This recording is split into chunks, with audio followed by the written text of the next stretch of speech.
Hello everybody, welcome back to another episode of The Casual Criminalist. As always, I'm your host Simon. Welcome to the show today. Danny is back for another one. The smoking gun, how a cigarette stub solved a 35-year-old murder. Let me guess, Danny, the answer is DNA. Deoxyribonucleic acid, if I remember my biology from a very long time ago. Probably wrong. The format of the show, if you're new here, I've never read this before. Danny wrote it. We're going to explore it together, dear audience. Let us jump in.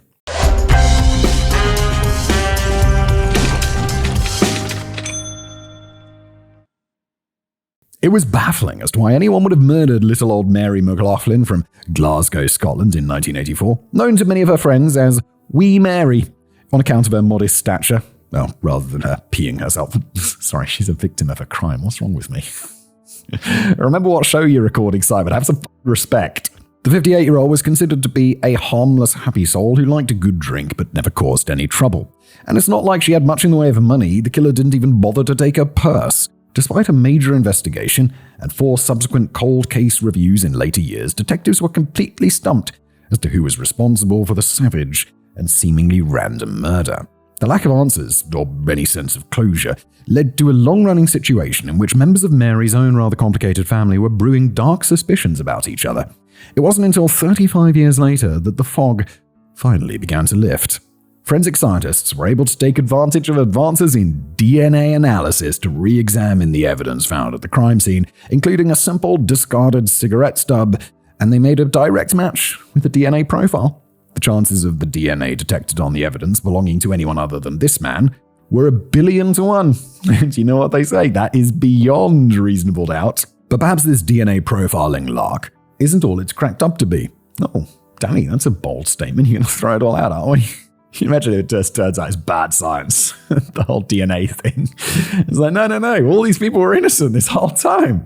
The problem now faced by detectives is that the man had an alibi who was about as rock solid as they come. Oh my God, what's his alibi? Was he just like hanging out with the king? High land, hard rain. The case of Mary McLaughlin may have been viewed as just another murder in Glasgow that was destined to be quickly forgotten. Back in the 1980s, the Scottish city was often given the unfortunate nickname of the murder capital of Europe. Yeah, I've mentioned Glasgow probably on this very show before. It was, like, I think I last went there maybe 15 years ago, and that was the only time I went there. It is a bit grim. Glasgow's the capital of Scotland, right? You're pretty sure. It's quite grim. Sorry, Glaswegians. Just before we continue with our episode today, quick word from our wonderful sponsor, Saily. Now, if you've ever landed in a new country and seen your phone switch to roaming, you know that your bill's racking up, don't you? Like, what have I done? You won't even open the web browser and your phone is somehow pulling data. It's like, oh yeah, now be a brilliant time to download this week's 4-hour podcast. Yes. And then your mobile phone bill comes and you're like, what the Saily. They are an eSIM that keeps you connected in over 190 countries without swapping physical SIM cards. You install it once, you pick a plan in the app, and that is it. No reinstalling for every country you visit. None of that nonsense. Their plans are affordable, they're global, they're regional, and they save you from surprise roaming fees. Plus, you avoid airport SIM queues and shady street vendors. SIM card street vendors, the most dystopian thing ever. Saily even comes with privacy tools like ad blocking, location changing, and web protection, so you stay safe while you travel. Maybe even safer than home with that kind of stuff. Why don't regular internet mobile companies do this?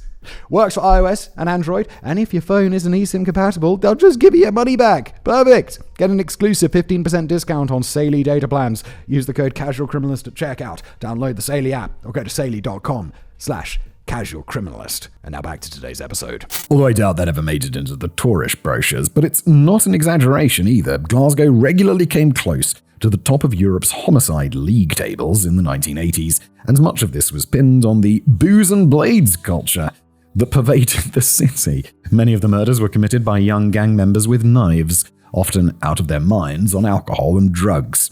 I should emphasize that this is certainly not a reflection of Glasgow today, as there has been quite a staggering reduction in murders, serious assaults, and youth crime in general over the last couple of decades.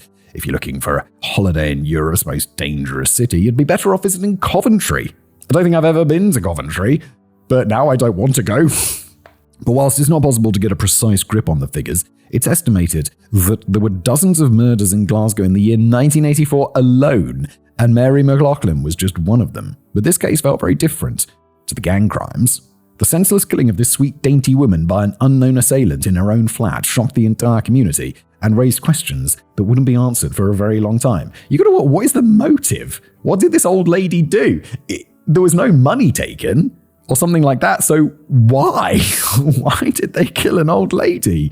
Mary McLaughlin lived in a pokey third-floor flat in the sprawling residential block of Crathie Court in an area of Glasgow called Partick on the north bank of the River Clyde. Crathie Court used to go by the name of the Spinster Flats, as the 1950s development was originally intended for the exclusive use of unmarried women. It's so grim. I'm assuming that Mary herself had been married twice in the past, as she used to go by 2 other surnames. She certainly had 2 long-term relationships, which spawned no less than 11 grandchildren in total, along with 26 grandchildren and at least 1 great-grandchild. Oh my lord, that's a lot of children and grandchildren. She's like the anti-spinster. 11 children! Holy shit! By 1984, she was in a relationship with a guy who worked on the ferries in the resort town of Oban, but whilst they occasionally visited each other, Mary lived alone in the flat for the most part. She kind of looked like a slightly old and married version of the former Scottish National Party leader Nicola Sturgeon, but I suspect their lifestyles were quite different. Unemployed Mary used to enjoy going down to the local pub every night and playing dominoes with her friends while getting through lashings of alcohol before walking home at closing time, pausing only to pick up supper from the chip shop. It was a different time, right? Like, I don't know if I'm completely wrong, but the idea that you could be unemployed and go out to a pub and get drunk on like booze that you buy in the pub and then go home and stop and buy fish and chips from a restaurant, which is unreasonably expensive these days. I just don't feel that's something you could do if you're unemployed anymore. Some have suggested she may have been quite lonely in a way. She has 26 grandchildren.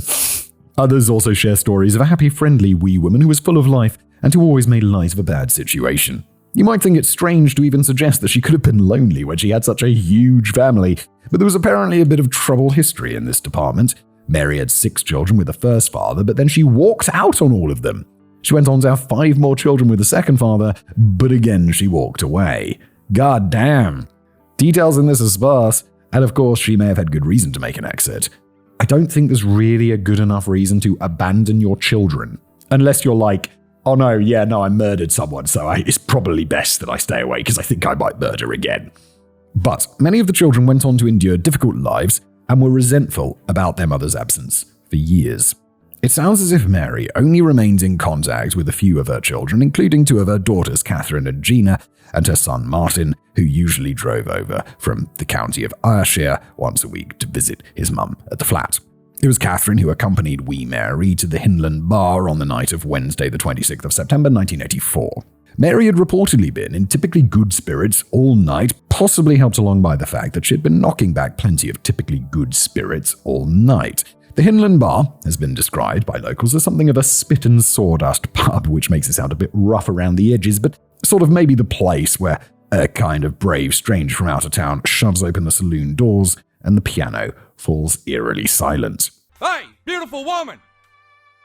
We don't take kindly to your types around here. Yeah, Skeeter, she ain't hurting nobody. But I don't know, you've been to pubs like this, where you're just like, you're passing through a town, I don't know, maybe you're driving somewhere and you need to spend the night, or you're just in some random town for some random reason, you're like, I've got to go get myself some dinner. Maybe I'll get a beer, sit down, just have a little relax. And then you walk in, you're like, oh, this is the locals pub. And everyone just turns and looks at you. And you're like, oh, now I can't leave. Yeah, no, I'll have one beer. And then leave. But wee Mary was a familiar and very welcome face down the Hinland Bar. She and Catherine enjoyed a grand night out, laughing and joking with the regulars while squeezing in a few games of dominoes and a couple of rounds of darts. Shortly after 10 p.m, Mary and Catherine called it a night and left the pub. Catherine lived some distance away from the Hinlands and had to catch the last bus home. After Mary had seen her daughter safely on the bus, she made her way on foot to the chip shop to buy some fritters and a pack of Woodbines. I assume Woodbines are cigarettes of some kind? I've never heard of Woodbines. It's kind of a nice name for cigarettes. I'd never actually heard of a British chip shop selling cigarettes before, but I suppose I can see it happening in a Scottish chip shop in the 1980s. I would just hope that they don't batter and deep fry the woodbines and serve them on the same tray as the fritters. Mary was 3p short, but the owner of the chip shop let it slide. Just before she made her way to the chip shop, a taxi driver named David Seeger had spotted her wandering by his vehicle with a grocery bag in one hand and her shoes in the other. According to David, she seemed quite drunk. Why is she carrying her shoes? It's a little odd that Mary was walking barefoot down the road. Yeah, no kidding. Why? I don't imagine she's wearing particularly uncomfortable high heels. I mean, I can recall wandering around my own hometown during the early hours of the morning when the nightclubs were starting to kick everybody out, and the young women were gleefully throwing off their clubbing heels from their aching feet as they staggered along the pavement or disappeared behind a bush. I wouldn't have imagined that 58-year-old Mary spent much time dancing on the tables of the Hinland bar, but I guess she may have been wearing uncomfortable heels all night to add a few inches to her wee height. One thing that she did share in common with those women piling out of the nightclubs is that she was likely to have been absolutely hammered. Taxi driver David Seeger noticed something else on that night, though. He later recalled that he also saw a young man hovering in the vicinity of Mary. David described him as being in his mid-20s, clean-shaven and skinny with black hair. It felt as if every time Mary moved further along the road, the stranger was always just a few paces behind her, almost as if he was following her. Sounds exactly like he was following her, to be honest, probably because he's following her. Walk out to winter. 6 days later, on the 2nd of October, Mary's son, Martin Cullen, paid one of his regular visits to his mother at his flat at Crathy Court, accompanied by his then-partner, June. Martin's usual method of announcing his arrival was to simply rap on the window, after which Mary would hurry up to the door and let him in. However, the door remained shut on this day, and Martin was already feeling concerned, as he could see through the window that the light was on in the hallway. His mother would have never left a light on if she'd gone out. This is something my parents were so... They would have such a go at me if I was like, oh no, I left my bedroom light on. And they're like, you left your bedroom light on the whole day, Simon. Why? Remember to turn your light off. You leave a room, you turn the light off. I came back from work the other day. It's summer, it's fully light. I got upstairs, all the lights are on. I'm like, what's happening? And then I'm like, oh wait, no, I don't care. Because we have LED bulbs nowadays, and it's back in the day, sure, leaving the light on is a 100-watt bulb or whatever, it's gonna juice some energy. I have a little plug that monitors how much my studio uses with all the big lights and stuff. It's 200 watts. It's a big-ass lights. LEDs are amazing. Martin peeked through the letterbox to see if there was any sign of Mary, but he was hit immediately with an absolutely putrid smell wafting from the interior of the flat. After banging on the door and window with more urgency, Martin eventually resorted to kicking the door in, after which his partner June rushed into the flat at the first opportunity. She came out seconds later screaming. Wait, why? Why doesn't Martin go in? It's his mum. And also, don't want to be sexist, but he is the man. If I'm there's a putrid smell, I feel I don't know, I have a pretty... we have an equal relationship, for things like this. And I'll be no, I'll go in. Anything slightly dangerous, anything slightly weird, it's I'll do it. I'm the dude. If my wife was no, you don't, equality, I'm going in, I'll be all right, it's completely fine with me. But, yeah, I don't know, just don't feel that's really how it works. But, all right, Martin. Martin ran into the flat and quickly came across a sight which he later said has tortured him ever since. From the lit hallway, Martin could see his mother in the bedroom. Mary McLaughlin's decomposing body was lying on the bottom of her bed wearing the same new green dress that she'd been showing off at the Hinland bar on the previous Wednesday night. Oh, okay, so maybe she was wearing heels. If she's dressing up nice. I kind of thought this was just popping down the local pub for a pint and a game of darts, not wearing a dress situation. Martin understandably couldn't bring himself to enter the bedroom. He could only stomach the sight and the stench for a few moments before he ran out of the flat and called the emergency services. That's the right thing to do anyway. You don't want to go in there. Just call the police. When the Criminal Investigation Department arrived on the scene, they found that Mary's whole body was in a state of putrefaction, particularly her face. Well, brilliant. Thanks for that detail, Danny. The green dress had been put on the wrong way round. The thing around her neck was some kind of ligature, which was later revealed to be the belt from her own dressing gown. It had been wrapped around her neck 3 times and knotted twice. No trace of blood was found anywhere in the bedroom. The CID found no sign whatsoever of forced entry, and the keys to the flat were never found, indicating that the killer had picked them up afterward and locked the door behind him. A post-mortem later established that Mary McLaughlin had been grossly intoxicated, super drunk, when she was strangled to death by the belt from her dressing gown. It was also confirmed that her body had been there for the previous 5 nights, which meant that the murder had taken place on the same night that she was seen walking home from the chip shop, finding herself 3p short for her fritters and woodbines. Right from the beginning, it was difficult for anyone to get a clear handle on the exact events that led up to the murder of Mary McLaughlin.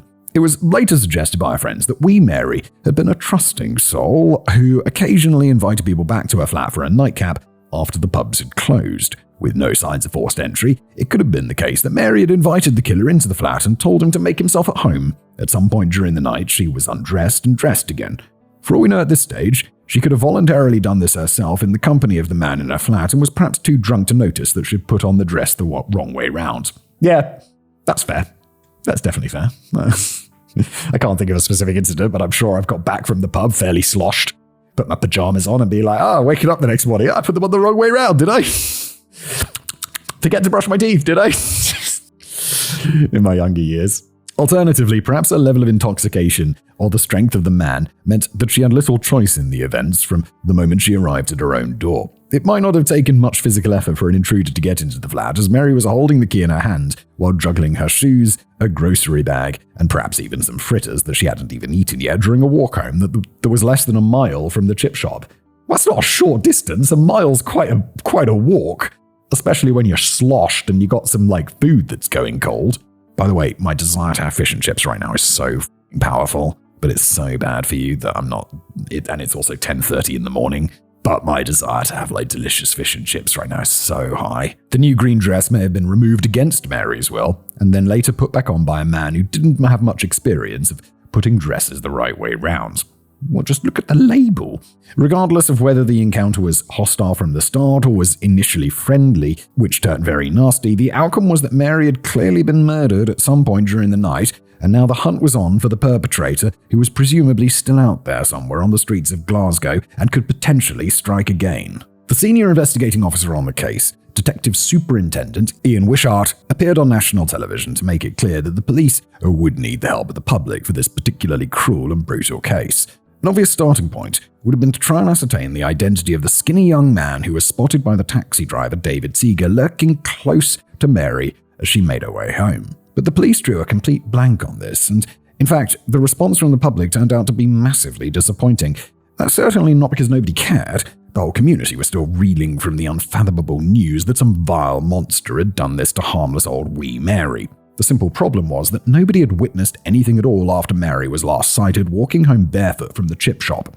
Between 20 to 30 detectives were working hard on the case, and it evolved into a major murder investigation. Well over 1,000 statements were taken by officers from the Strathclyde police force, which I find to be quite a staggering amount when we're talking about a supposedly lonely lady who largely lived alone in a residential block and enjoyed a game of dominoes. This does feel very heavy. Dozens of lines of inquiry were vigorously pursued. Were police just better in the past? Why is this getting so much attention? Not that I'm upset, I'm just surprised. But whilst this helped eliminate potential suspects whose fingerprints had been found at the flat, DCI Ian Wishart admitted that they didn't seem to be getting any closer to identifying a credible candidate. Something that detectives had been able to do at the very beginning was garner and preserve all the evidence found at the crime scene. They pretty much picked up and bagged everything in sight, including the dressing gown, the knotted belt, a button from a pair of jeans, locks of Mary's hair, nail clippings, her purse, and every single Woodbine cigarette taken from the overflowing ashtrays and saucers. Every domino from the table in the living room was picked up and catalogued. It felt as if, at the time, they were arranged in a way which suggested the game had recently been finished. Perhaps Mary and her killer, although there's no reason to discount the notion that they may have been arranged in that way for some time. One other piece of evidence was found outside the flat. A black bra, later confirmed to belong to Mary, was picked up in a nearby garden, presumably taken, but then quickly discarded by the murderer. How odd. But whilst there was no shortage of evidence, there was very little of value that could be done to analyze any of it in the primitive days before DNA profiling and effective forensic techniques. DSI Wishart later explains that the 1980s were a good time for anyone thinking of taking up the hobby of murder, as it was very, very easy to get away with it. It's kind of intense that the police officer say, oh no, we're really bad at catching murderers. Yeah, no, odds are you're definitely going to get away with that shit. Except they bag it all up and then they'll catch you years later, which is pretty cool. The only real opportunities available to forensic scientists in 1984 was blood type grouping and serum testing. But that was no good in this case, as not a single speck of blood was found at the scene in which the victim appeared to have been strangled to death. Nevertheless, DSI Wishart, who admits that he'd never even heard of DNA at the time, had the foresight to oversee an operation in which all the evidence was meticulously collected and preserved in the slim hope that it might just come in handy one day in the future. This was really smart that they were doing this, because they're like, maybe this is a magical technology. Maybe that will be like fingerprints, but we can just get it from like any smudge of human detritus. By early 1985, the police felt that they'd reached the very last of what had turned out to be dozens of dead ends, and that all the leads had now been exhausted. The case was officially closed.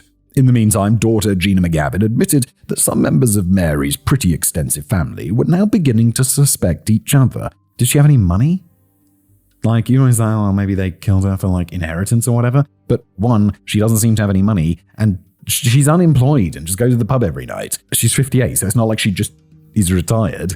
She's unemployed, and there's 11 of them to split it between, plus all the grandchildren. They're probably going to get about 60p each.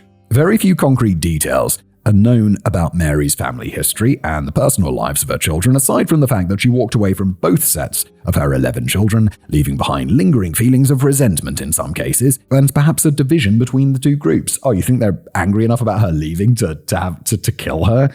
Doesn't seem that likely. But people are weird. Especially people who kill people.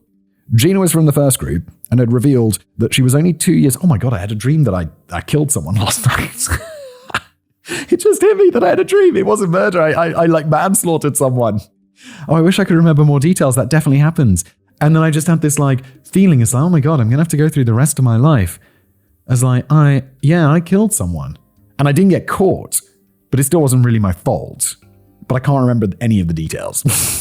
But it was just really intense, this feeling this like, oh my God, I've really done major crimes. Gina was from the first group and has revealed that she was only 2 years old when Mary left the family home. Gina and her 5 siblings were brought up single-handedly by their dad, Joe, and decades later, they were still mourning his very recent death when news of Mary's murder first emerged. Gina felt that she was not as close to her mother as she would have liked and describes Mary as, quote, a poor soul, but not a bad person. In a 2025 documentary produced by BBC Scotland entitled The Hunt for Mary McLaughlin's Killer, Gina expressed, oh, that's so recent, 2025, that's this year, at the time of recording. Gina expressed how her suspicions had grown after the case had gone cold, quoting her, I thought there was a hidden killer within the family. My siblings were of the same thinking as me. I was sure it was someone close, but we couldn't prove anything. Oh, the DNA, just test the problem is then you'd be like, no, I was in her house. Yeah, we were just catching up. I'm a son. Yeah, we had a cigarette together. Yeah, no, I touched her dressing gown. I was just doing some laundry. Yeah, I took out the rope. Yeah, just making it neat. I was supposed to be there. I'm a son. Son, Martin Cullen, also revealed how he spent years looking at his own siblings and wondering if they just might have been responsible. He said, quote, one of our own children could have murdered our mother. We were all suspects. Indeed, all the members of Mary's family were questioned by the police, which must have been quite a formidable task in itself. This included Martin and Gina, who were asked what exactly they'd been doing and where they had been on the night that Mary was murdered. But there was nothing that could link any family member to the crime, and they were all cleared as suspects. Family members were encouraged by CID officers not to give up hope that the perpetrator would be caught, but DSI Ian Wishart had already silently concluded that the killer of Mary McLaughlin had got away for good. And that's how it looked for many years to come. Still on fire. The case was never forgotten, though, even decades later. No less than 4 separate extensive cold case reviews were launched between 1999 and 2008, although sadly, not one of them yielded any kind of promising new results. However, fresh traces of hope finally began to emerge with the launch of the 5th cold case review in 2014, largely prompted by the opening of a brand spanking new DNA profiling facility set up at the Scottish crime campus in the village of Gartcosh in North Lancashire. Oh, I'm like, Lancashire's not in Scotland, what are you talking about? But it's Lanarkshire, which I suppose is a different place. For the first time, it was now possible to identify 24 potential DNA markers from the mountains of evidence collected at Mary's flat, even from particularly low-quality, degraded, or tiny samples. But first, an important decision had to be made about whether this was definitely the right time to wheel out the evidence from storage. DSI Wishart and his team had done a commendable job in cataloguing, preserving all of the evidence for potential future examination, but much of this evidence had now remained completely untouched for 3 decades. The fear now was that finally unsealing some of those paper bags and thoroughly examining the fragile evidence could potentially destroy it forever and scupper any opportunity for future examinations when forensic technology may have advanced even further. A call had to be made on whether it was worth taking the risk today or patiently waiting for another decade or two when the chances of obtaining a result could potentially be much higher. Oh, I want them to take the gamble. They got to take the gamble, right? Because although this was 2014, and wasn't that documentary 2025? So, it is possible they waited another decade. Scottish Police Authority forensic scientist Joanne Cochrane had taken a leading role in this 5th cold case review, which would span a total of 5 years. Her recommendation to proceed with the examinations was approved on the ground that DNA profiling had already hit the heights of a new gold standard, which should be more than capable of detecting fresh evidence if there was any at all to be found.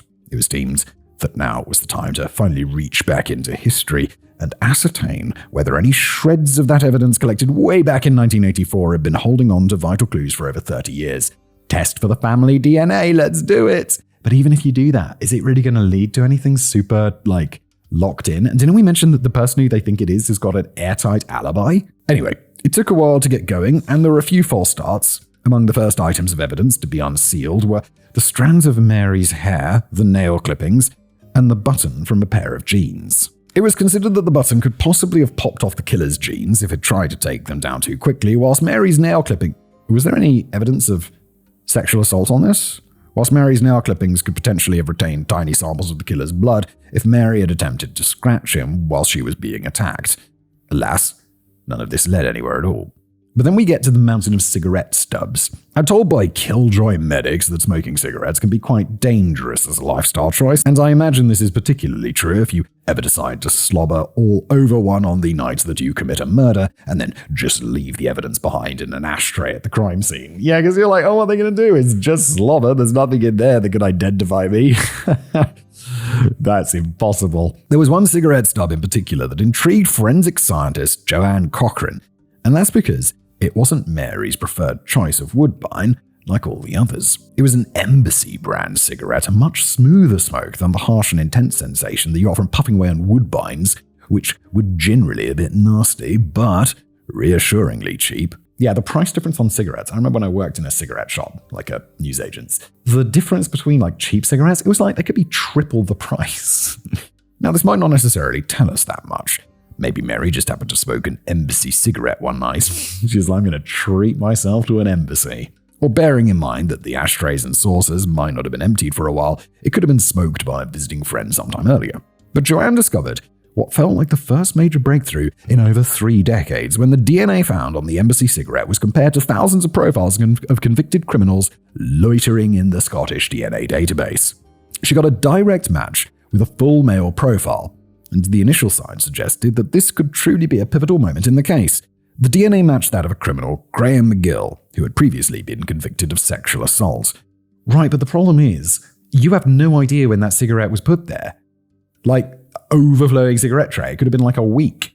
He could have just been there at any point in that previous week. Back in 1984, he would have been 22 years of age and skinny, with black hair, which was a fairly close match to the description given by the taxi driver David Seagar of the stranger who appeared to be following Mary on the night that she was murdered. One slight concern here is that Graham McGill would also have been sporting a striking scar which ran from one of his ears to his chins. Geez, that's a hell of a scar. A significant detail that was not clocked by David Seagar. But there were much bigger doubts brewing on the horizon because Graham McGill had a cast-iron alibi for that night without even being asked a single question. Oh, he's going to be in jail or something, isn't he? He's going to be in prison already or something else. In fact, there weren't many stronger alibis that he could possibly have had, aside from maybe being dead at the time of the murder.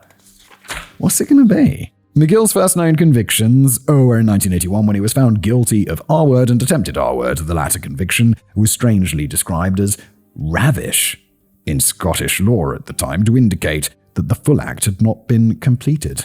You ravish someone? That's weird, Scotland.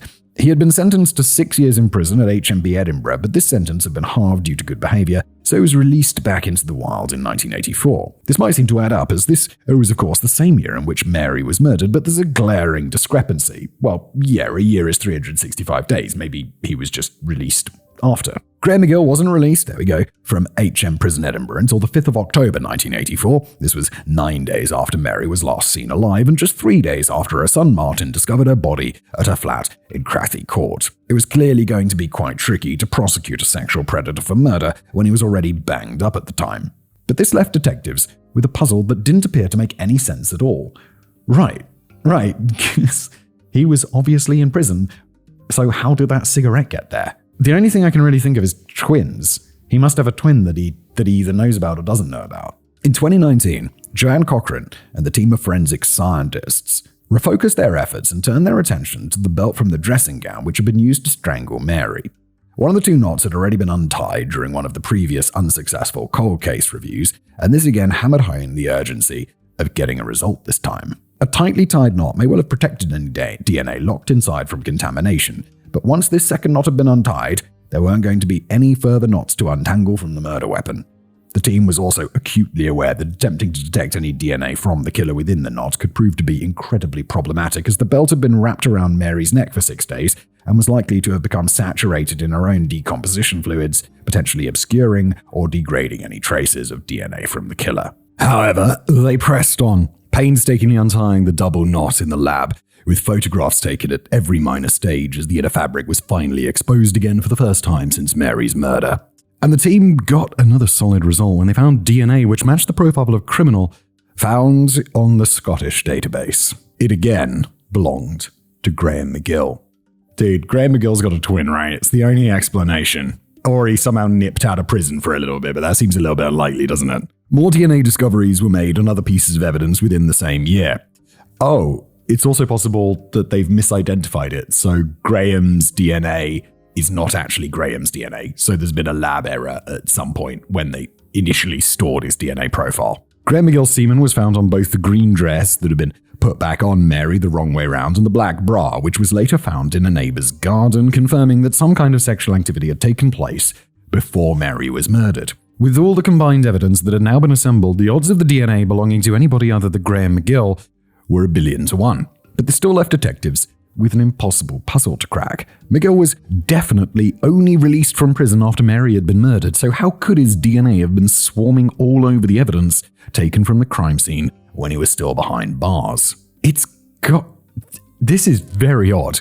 Had he secretly escaped from his cell just 9 days before he was due to be released and then sneaked back in again without anybody noticing? Had he spent his time in prison successfully harnessing the mystical power of astral projection, including projecting his DNA onto a crime scene?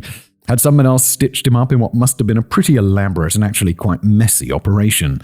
Yeah, I feel like that would be extremely elaborate. Nobody could be sure at this stage, but it was obvious that even though forensics had discovered the DNA of a convicted criminal and sex offender on the very dressing gown belt that was used to murder the victim, there was still no hope of a prosecution until this mystery could be solved. One of the many problems with attempting to solve a murder case that took place 35 years earlier is that so many things can go missing in the meantime. Detective Sergeant Kenny McCubbin was one of the team assigned to cracking this curious riddle. But there was a significant obstacle right from the beginning, as HMP Edinburgh had been completely rebuilt and refurbished between 1998 and 2009. Alright, here we go. Maybe during that, the DNA got switched up with someone else, like the profile? I don't know, it feels like that'd be on a computer, right? Not just in some old dusty file somewhere, like a printout of his DNA profile. GATAACA.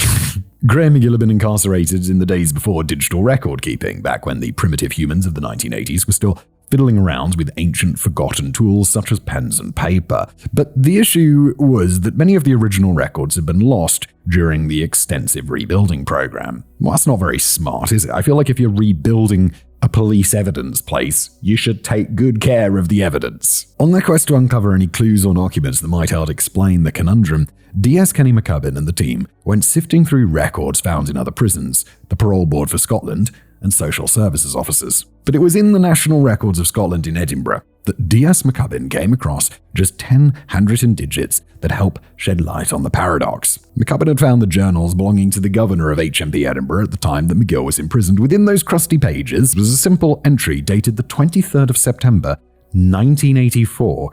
It just read, G. McGill, TFF. TFF. TFF. Transferred for something? And apparently this explains everything. I am so curious how. I was naturally curious as to what those initials TFF might have stood for and how they related to what Graham McGill might have been up to on that day in prison. Temporary Field Frolic, Task Force Furniture Fixers, Trifle Flinging Festival? Well, in fact, it stood for Training for Freedom. Wait, so he's like on day release or whatever. Well, then he doesn't have an alibi, does he? This is it? This is all it was? That he was just simply out of prison for that day? Or just ask the prison? This was a scheme set up for prisoners nearing the very end of their sentence in which they were allowed home for weekends so that they could prepare for their imminent life on the outside. The idea went, well, this is not a mystery. He was just outside. The idea was to give them an opportunity to look for work, get things sorted out, and generally learn to adapt to a very different kind of life in which they wouldn't be waited on hand and foot. Ah, yes. Leaving prison, such a disappointment that all your meals are not cooked for you. Or in the case of 22-year-old Graham McGill, he was actually given a 5-day holiday in this case. It may have been an opportunity to commit a murder in Glasgow, less than 50 miles away from HMP Edinburgh, before slinking back to his cell for just 9 more days until he would become a free man again. What are you doing? So stupid. He would stay out of trouble for 15 years before he was arrested again in 1999 for the intent to ravish and violently assault a woman in her 20s. This time he was given a discretionary life sentence, but he was released again less than 9 years later in 2008 on license, which meant that McGill would remain under supervision and be required to follow specific license conditions for the remainder of his sentence, in this case, the rest of his life. It's not recorded how many more victims McGill managed to murder during those 8 years in prison. It is kind of wild that you just get like a 5-day holiday from prison. And it's not like he's a violent criminal. Why? I don't understand. He shouldn't be getting a holiday from prison. But the point is that now 59-year-old McGill was a free man working as a fabricator when the police finally came knocking on his door on the 4th of December 2019. Detective Superintendent Suzanne Chow reported that McGill was visibly shell-shocked when he was arrested and charged with the murder of Mary McLaughlin. He didn't have very much to say upon his arrest, probably quite a smart move, and in fact remained pretty tight-lipped throughout the subsequent questioning by detectives, responding with no comment to every single question put to him. Smart man. Just shut the fuck up and wait for your lawyer. The surviving members of Mary's family, including Martin and Gina, were informed that a man had been charged with Mary's murder, but they were not initially given his identity. They were, however, told that it was not a member of the family and not anyone likely to have been known by Mary beforehand, finally putting to bed the darker suspicions that had now been simmering for over 35 years. Whilst the long overdue news was obviously welcomed, Martin did express sadness that not all of Mary's children had lived to see this day. Well, she did have 11 of them. I don't want to say statistically that means one of her children are going to die, but she did have a lot of children. A similar sentiment was expressed by the now long-retired DSI Ian Wishart, who admitted that the unsolved mystery had continued to haunt him and his colleagues throughout the last 3 decades, but he was sorrowful that many members of the original inquiry team had passed away before a suspect was finally charged. More than a law. Graham McGill faced trial at the High Court in Aberdeen in April 2021, pleading not guilty to the murder of Mary McLaughlin, along with a charge of intent to ravish. Such a bizarre word to use. A seemingly rather trivial charge of stealing a set of keys, and a separate charge of threatening to murder his ex-wife, which we'll get to in just a moment. This guy's got to go to prison forever. You've shown that you go to prison, they give you the opportunity to rehabilitate yourself, and you don't. It's, you got to go back. You had the discretionary life sentence, just turn that into a regular life sentence. No more out on license, no more lock you up in a box and leave you there. Now, this wasn't your typical British trial. It had already been delayed 6 times because of the COVID pandemic, and even when the trial finally got going, a jury is not allowed to be present in the courtroom. Instead, they viewed the events from a distance of around 150 miles away at a cinema in Braehead near Glasgow. It's got, yay, we're going to the cinema. And you got to watch a trial. You're like, oh, for God's sake. Can I at least get some popcorn? and a Diet Coke. Just to avoid any potential confusion for the jury, the prosecutor, Alex Prentice QC, felt obliged at one point to remind them that they were not watching a movie, but rather were assessing a case that took place in the real world. Glad he cleared that one up. Yes. So a member of the jury's like, this film's really long, and who directed this shit? Lord, I'm having a heart attack. Damn, this is some scary shit. Oh, I am scared. Prentice took the remote jury through the events of the night on the 26th of September 1984. Graham McGill had been described by a social worker report commissioned for the court as a man with a history of carrying out opportunistic attacks on women that he didn't know. He was not familiar with Partick in Glasgow, and nobody in the area had ever seen him before. It was suggested that he may have struck up an initial friendly conversation with Mary on her way home from the Hinland bar, and it was her friendly and trusting nature that prompted her to invite this young man back to her flat. Without wanting to sound like I'm trying to pin any blame on the victim here, I would have thought that being grossly intoxicated may have also played a part in the extending of the invitation, but I would hope it goes without saying that Mary did not deserve to be murdered just because she enjoyed a cracking night out. Like, I like that. It does feel crazy that in today's world, Daddy has to clarify that. I mean, no, it's not her fault. She got fucking murdered. She just wanted to have a little drinky drink. At some point after they'd arrived at the flat, Prentice described how McGill launched into a brutal and sexually motivated attack on a woman that was over twice his age. He strangled her to death with the belt of her own dressing gown and took her keys to lock the door behind him, later discarding a black bra in a nearby garden. The following day, he'd returned to prison to finish off his sentence, leaving Mary's body to decompose in the flat, where it would eventually be found by her son Martin 6 days later. Do you think McGill is dumb enough that he'll be like, no, I was in prison? And they're like, mate, we know you had the 5-day prison holiday 9 days before you got out. What are you doing? You're spending less time in prison than in. Jurors were shown a grim 7-minute video of the crime scene on the day that Mary was found. That same person like, wow, the special effects in this movie are top notch. Lying on her back, on her bed, with her legs apart and one arm dangling over the side, her hands had already started to turn black. The belt from the dressing gown was still tied around her neck, her green dress clearly on back to front, whilst her false teeth could be seen on the floor.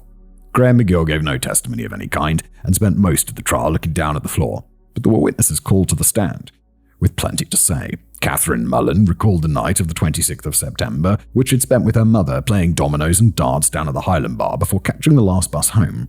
She confirmed that Mary often invited people back down to her flat after closing time. When asked if her mother was drunk on that night, Catherine replied that she was happy. So, yes. Taxi driver David Seagar told the jury of the young stranger had clocked on the night who always appeared to be just one step behind Mary. It must have been quite tricky for David to confirm that the man in the dock was the same man he'd seen in the darkness on that night, as McGill would have looked quite different, having aged by 36 years. Yes, also the fact that this is eyewitness testimony from 36 years ago. Like, I want McGill to go to prison, but this is not fucking evidence.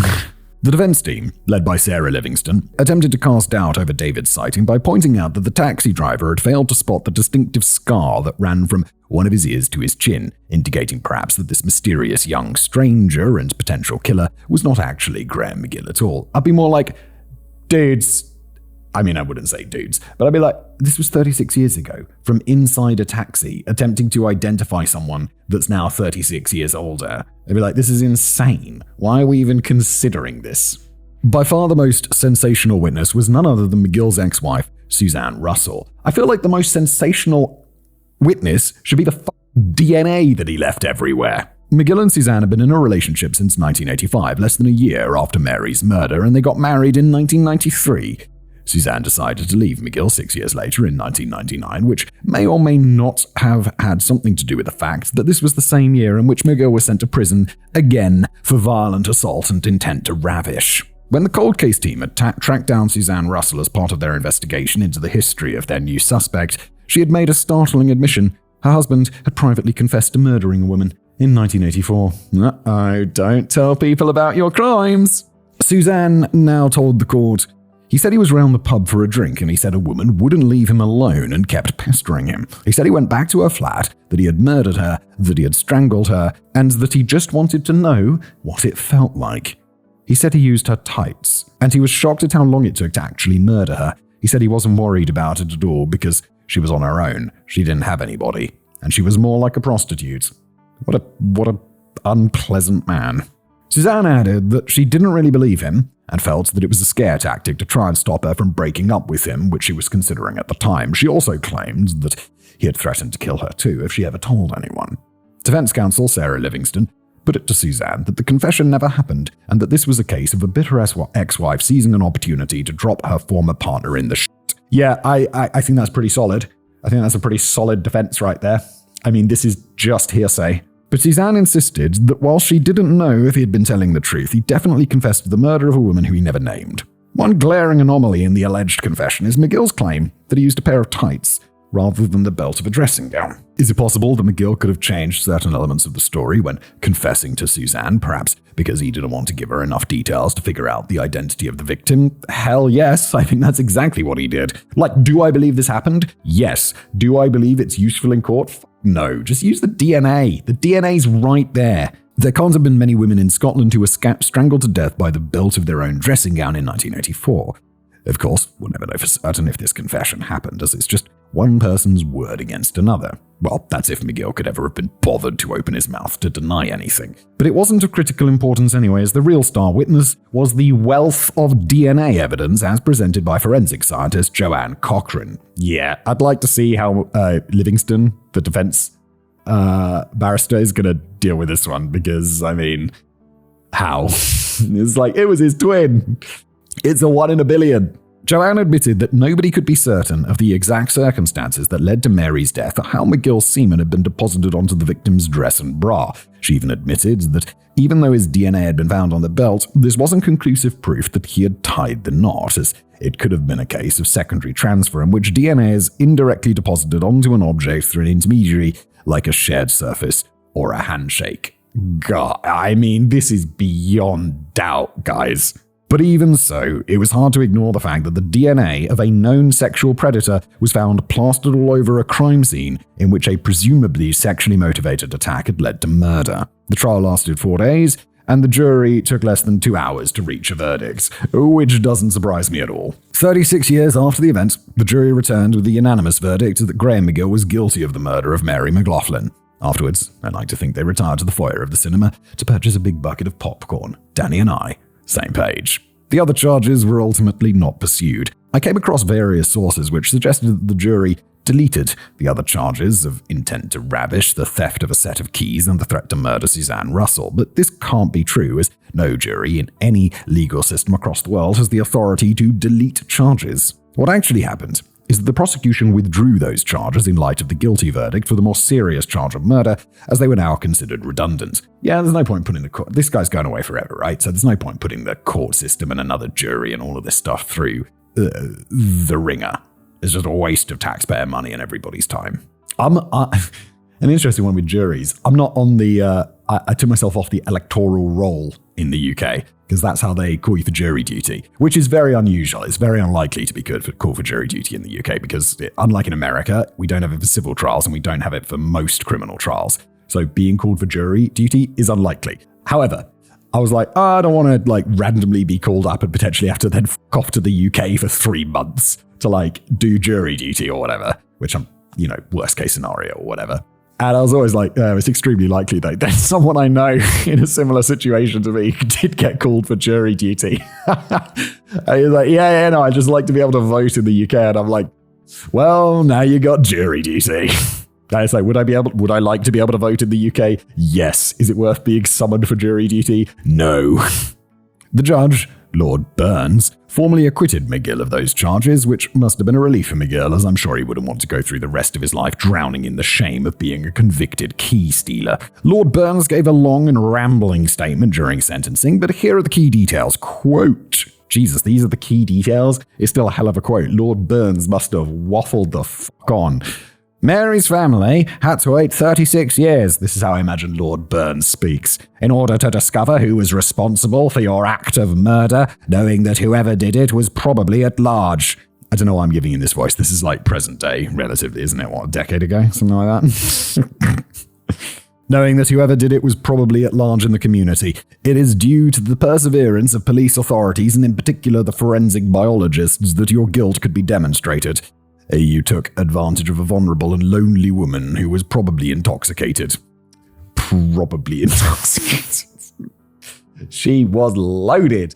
Does that make it her fault? No! I'm just saying she was probably loaded. It may be that you made a calculated decision to kill this woman. You continue to deny any responsibility for your actions. You therefore show no remorse for this murder. You have not been convicted of any offense since your release on life license.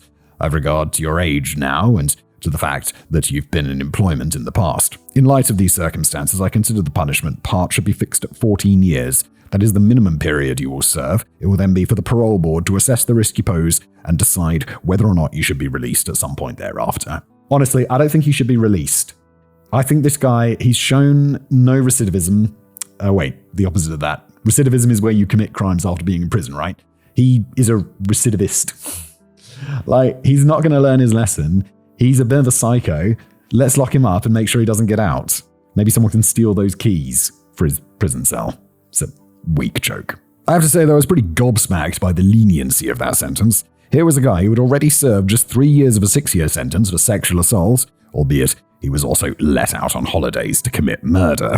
He later served just 9 years of a life sentence for further sexual assaults before being let out again. And now, being found guilty of murder, he was sentenced to a minimum of 14 years in prison, but the sentence was backdated to 2019, so he could feasibly be released again as early as 2033. No, I don't want this guy out and about. He should be in prison forever. If this had all happened in the United States, I'm pretty sure that he would at least have spent the rest of his life in prison with no hope of parole. Yes, where he belongs. But Scotland does have a bit of a tendency of dishing out strangely lenient sentences for people accused of murder or sexual assault or other serious offences. According to a recent survey conducted by the Scottish Sentencing Council, 56% of the Scottish public feel that sentences are either much too lenient or a little too lenient. One notorious and very recent example was the 2023 case of Sean Hogg, who was found guilty of R-wording a 13-year-old girl and got 5 years. Who was found guilty of R-wording a 13-year-old girl 5 years previously. What the fuck? Oh, wait, no. He didn't get 5. Oh my god, no shot. I'm like, he got 5 years? That's outrageously low. No, I read that wrong. He did the crime 5 years previously. His sentence was 270 hours of community service. Are you shitting me? This guy needs to be in prison for 15 years, 20 years. What's going on? That turned out to be a pretty messy and complicated affair, as Sean was later acquitted altogether by appeal judges after it was found there was an insufficiency of evidence and that the judge had misdirected the jury, making mistakes when attempting to explain R-word laws. Well, that's fine. If he didn't do it, then he obviously doesn't need to be in prison for any time. But if you're not sure, don't give him a lenient sentence being we're not really sure, so I'll just give you 5 years. No, it's either guilty or not guilty, and if you're guilty, then sentence appropriate to the crime. What's going on here, Scotland? Get your shit together. But it is beggars belief how a man believed at the time to have been guilty of sexually assaulting a child could have gotten away with community service. Yes. And it's almost surprising to me that a man with McGill's history can still look forward to an eventual release, assuming he lives long enough. Well, let's hope not. Lord Burns seemed to be of the opinion that he should go a bit easy on McGill because he'd picked up a job as a fabricator and hadn't done anything naughty, such as murder or sexual assault, since he was released from prison for the second time. Mary's family members were less than impressed with the sentence. Martin Cullen spoke of his relief that his mother's killer had finally been caught, but admitted that he takes no joy at the verdict. He told the press that he felt 14 years was a pretty pathetic sentence and expressed his hope that McGill would die in prison. Yeah, I'm with you on that one, mate. It's pretty fucking outrageous. Not the 270 hours of community service, dude, though. What the fuck was that, Scotland? Scotland, get your shit together. Start putting people in prison for proper amounts of time, Scotland. His sister, McAvan, was in agreement, declaring that 14 years in prison for murder, it was really nothing, and that a life sentence should mean life. She also put forward her theory that McGill didn't act alone and that an accomplice might still be out there. She questioned why McGill would suddenly make a random trip to Glasgow for no reason and wondered if he might have arranged to meet with someone else as part of a premeditated plan. I'm not entirely sure where Gina's coming from on that one, as it would appear that McGill had a history of acting alone and there's no evidence or reason to indicate that anyone else may have been involved. No, I think it was just a random fucking psycho doing sexual assault and murder because he's a fucking psycho. But I do agree with her that there remains a string of unanswered questions in this case, and we're never likely to learn the answers as Graham McGill doesn't strike me as a chatty bloke. Just what were the circumstances that led up to the murder? Did he force his way into the flat, or did Mary enjoy his company for some time before his mood changed? And what on earth would possess a man who was reaching the very end of a 3-year prison sentence and was now just 9 days away from being released to commit murder? But again, me and my rational, non-crime mind is like, that's insane, what are you doing? But this guy's crazy. He murdered someone. He's not right in the mind, and I can't explain it, and I don't want to try. He's just broken. That makes it sound like an excuse. No, he's a piece of shit. The only real clue we have can be found in the testimony of his ex-wife, Suzanne Russell, if we believe that to be true, which I do, by the way. He wanted to see what it felt like to murder somebody. Forensic scientist Joanne Cochran is full of praise for the original investigation team led by DSI Ian Wishart, who had the incredible foresight to preserve all the evidence despite not really knowing how much value these items might contain or having any understanding of DNA. In that 2025 BBC documentary, Wishart proudly gives himself several pats on the back for this. Okay, before we get too carried away, I would have thought that it was the job of every detective to preserve any evidence found at a crime scene rather than, say, just going in there and torching everything with a flamethrower. I'm here for the investigation. Investigation over. Perhaps the team did demonstrate particular diligence in this area, and I'm not sure that every investigation team would have gone to the trouble of preserving every single cigarette stub found in the ashtrays. And this was the move that eventually ignited the path to long-delayed justice. It was ultimately the dogged determination of Police Scotland and forensic scientists that hunted down wee Mary's killer as they refused to let go of this case and demonstrated that unsolved murder cases are never forgotten. Yes, it took 5 separate cold case reviews and an extraordinarily long time to get there, but the persistence paid off and Graham McGill is finally behind bars again where he belongs. The only worry is that by the time you watch this video, the Scottish justice system may have already let him out again. Yeah, it's entirely possible. I don't know what's going on in Scotland. That's the end of the video. Thanks for being here. If you enjoyed this podcast or video, leave it a review if you're getting on Spotify or iTunes or whatever. Appreciate it, and I'll see you next time.